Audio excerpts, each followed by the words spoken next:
Welcome to the Grow Renaissance podcast. Let's nourish the world.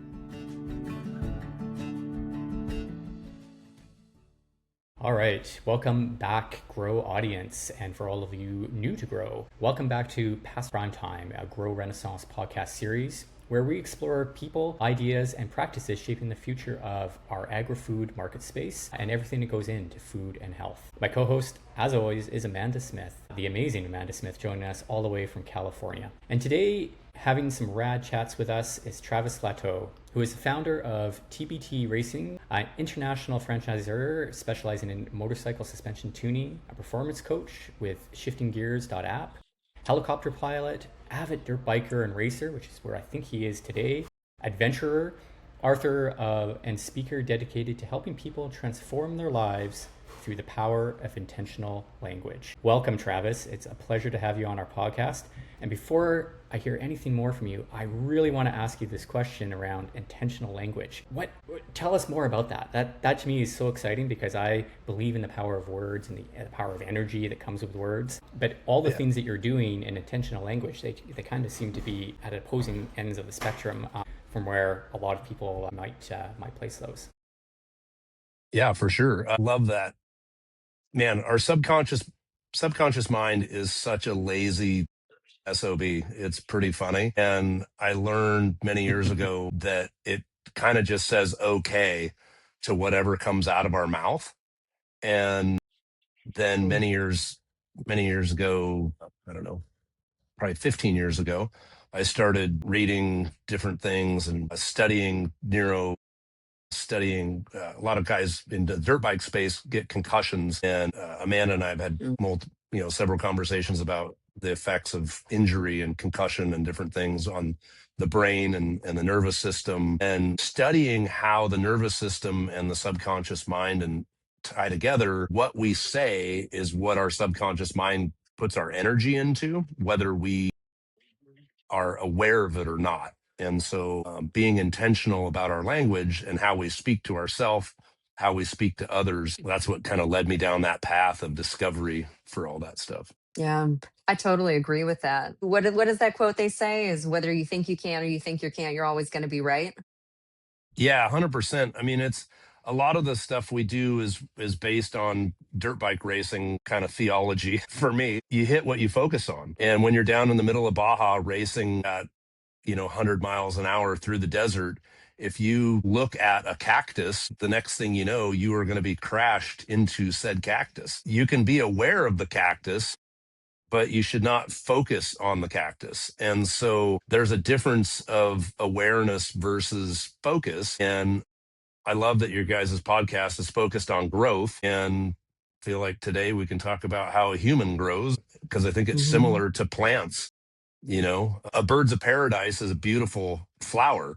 And if you plant it in the middle of the I-5 freeway, she's not going to last very long. And so my question to the audience today is, where in life are you choosing environments that are crushing you? And be aware of those environments. And for me, I-5 freeway environments look like toxic relationships, look like people that use and aren't givers. So how much time am I spending with those types of people or in those environments? And if you can get outside of that and get over to the shoulder of the I-5, there's actually some dirt there. It's much safer, but it's not very fertile.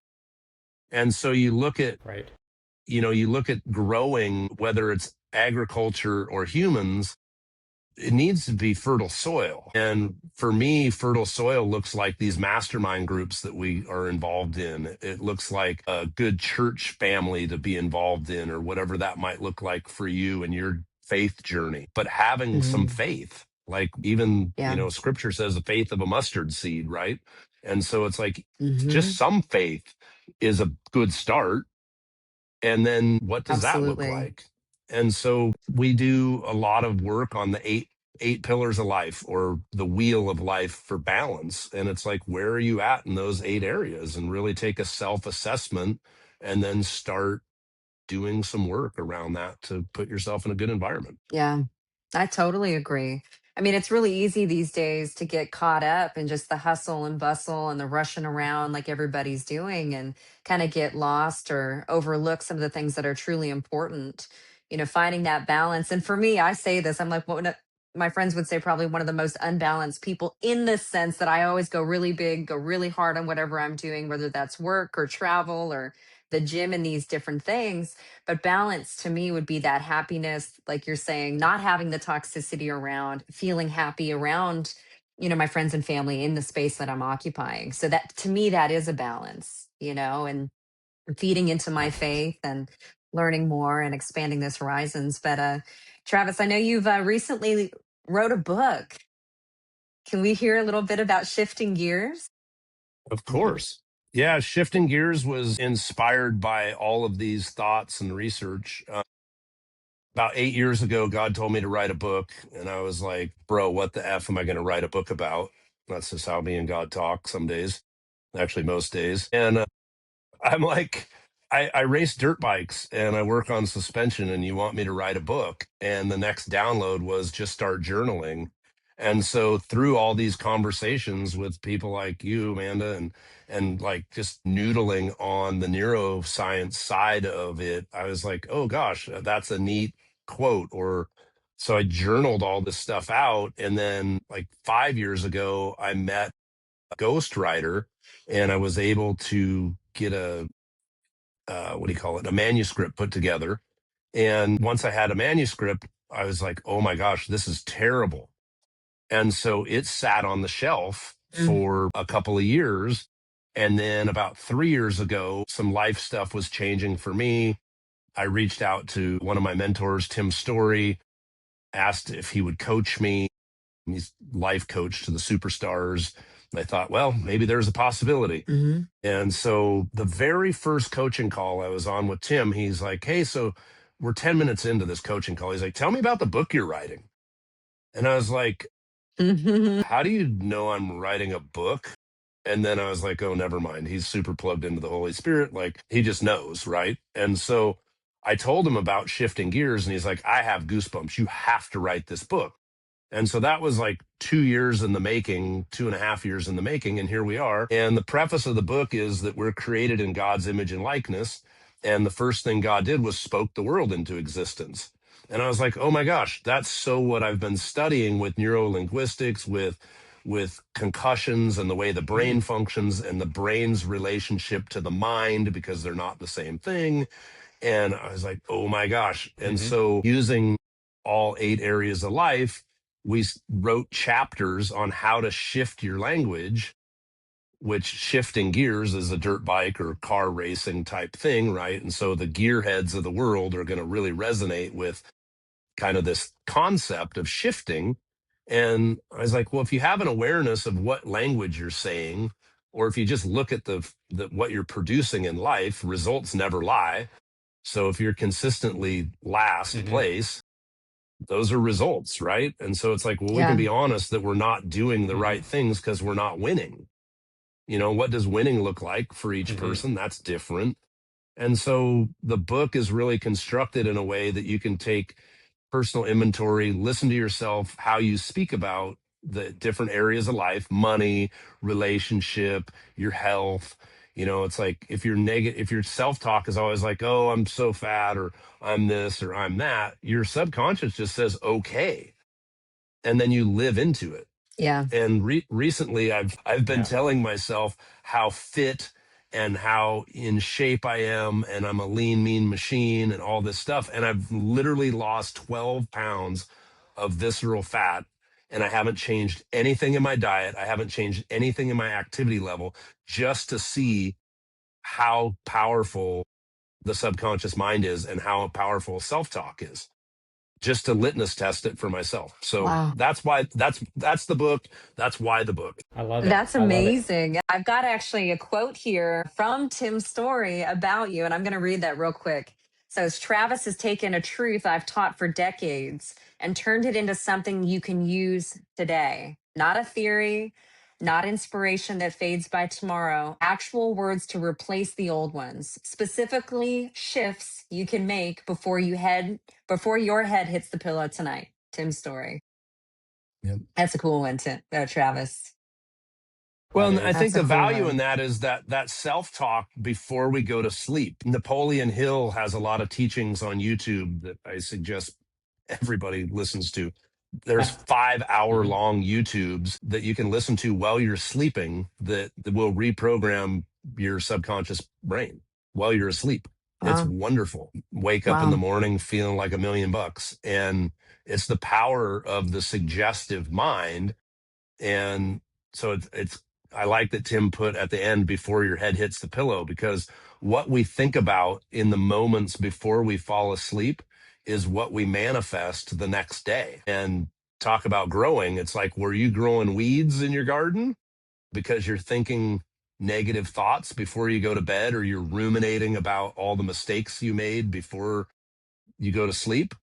And then you're focused on that when you wake up in the morning with regret and shame and all these crappy emotions.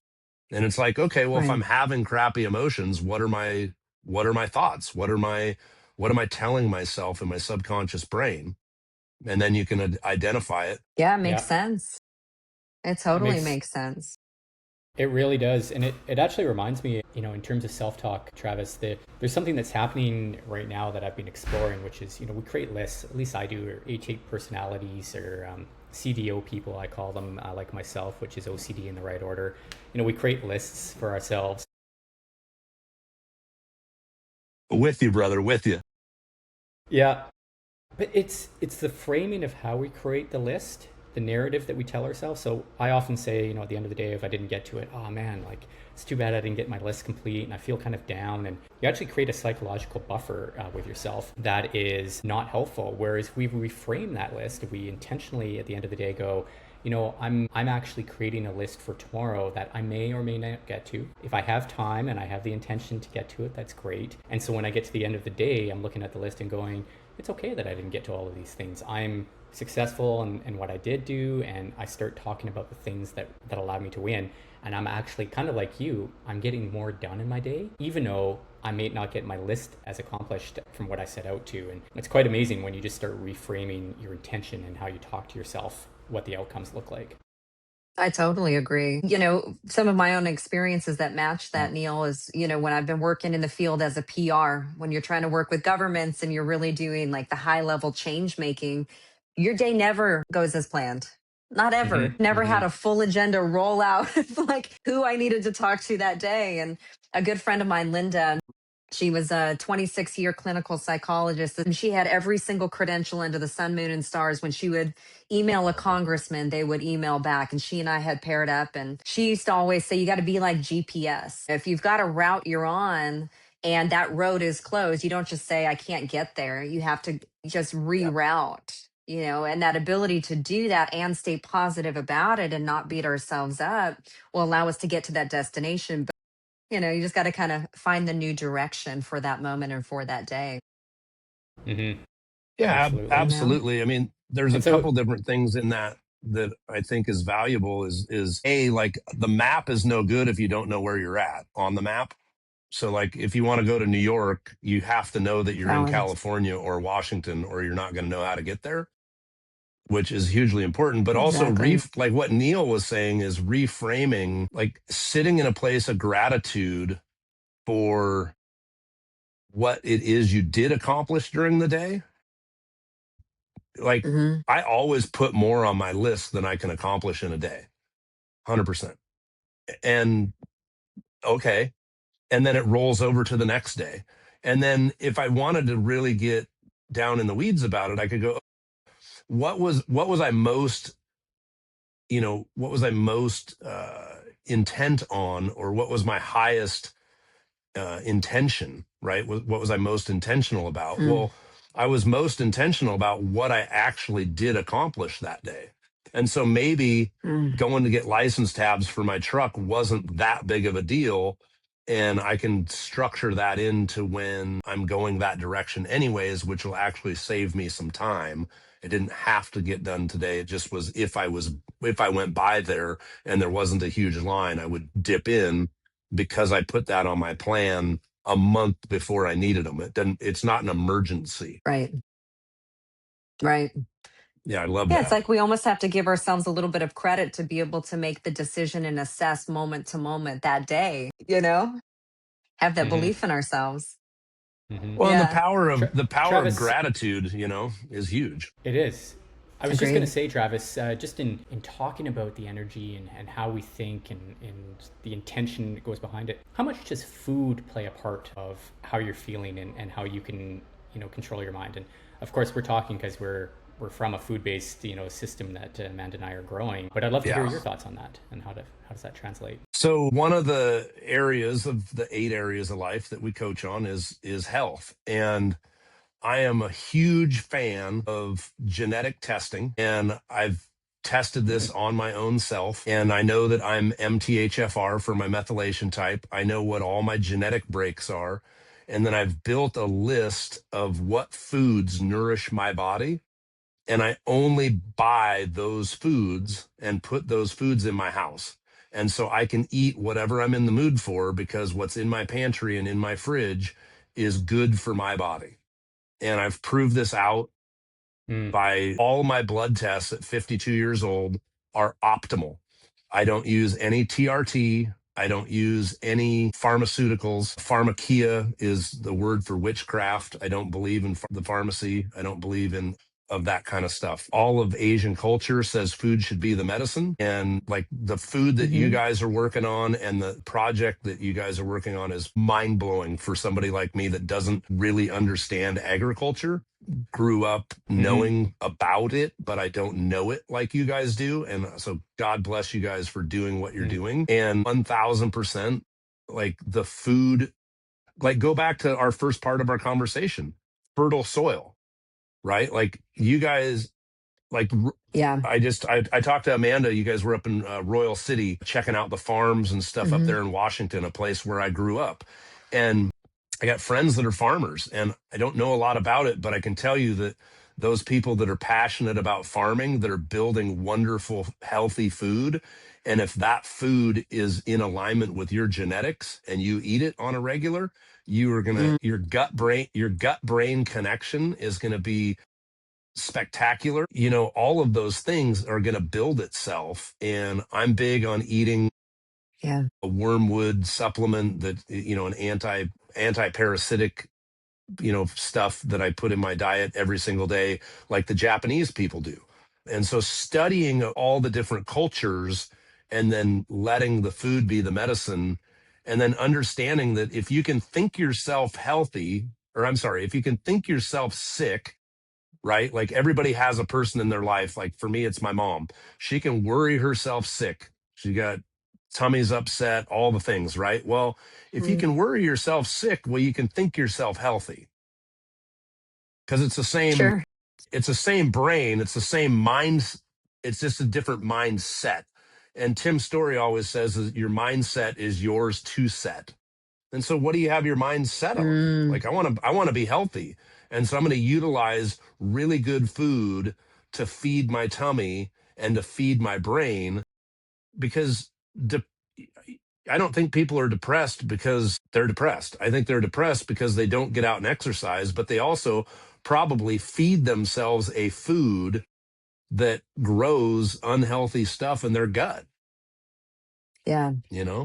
Absolutely. 100%. And, there's a really great quote from, I believe it was Alex Hermosi, that says, if you can have a bad day for no reason, why not have a good day for no reason? You know, 100%. a lot of that has to do with it. Yeah. And one thing I can say from being on the life coaching side of things myself for so long is I truly think that most people are actually starving. They're eating food, but they're not getting any nutrition out of it.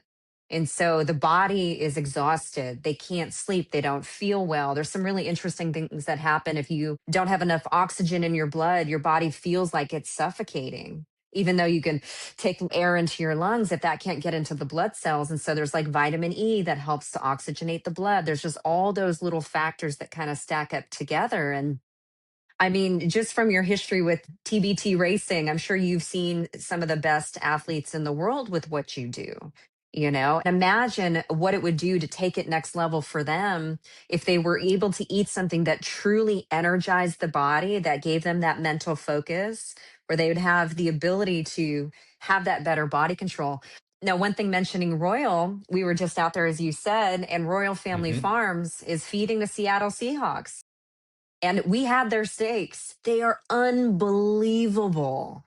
I could not, I haven't experienced this in such a long time. I ate that steak and I physically felt different. And the Seahawks have been doing pretty darn good since they started doing this. So just a comment there. And that's one of the great things about Grow and the ecosystem we're building is people can buy that type of high quality meat directly on our Nourish Mart. It's just phenomenal. And that's why they put sugar in everything is it makes food so highly addictive. And so it really is people can be addicted to food and it's not that high quality one. I mean, I could say I'm addicted to artichokes. I love them. I love them. I love them, but I don't get the same sort of, reaction for it.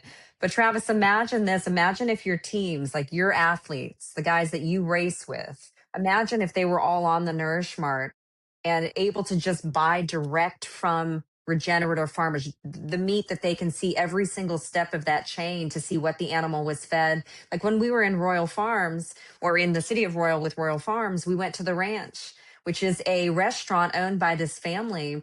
And we were able to pull it up and see the number of the cow and see what breed, where it was from, the genetics, how much grazing and all of these different things and where they came from.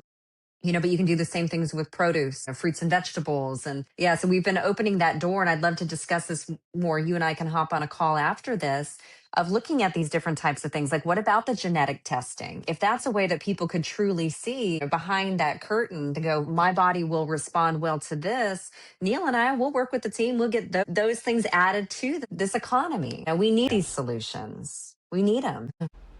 I think I've said this on one of the other podcasts before, but in Chinese, the word medicine means eat food.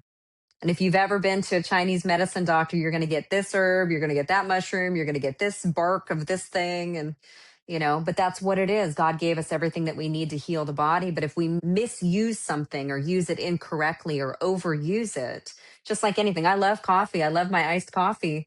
I think there's days I could drink too much of it. So I try to find that little balance on things. But I think we're really on the right track, to be able to get back to the roots of the way nature and God intended. 100%.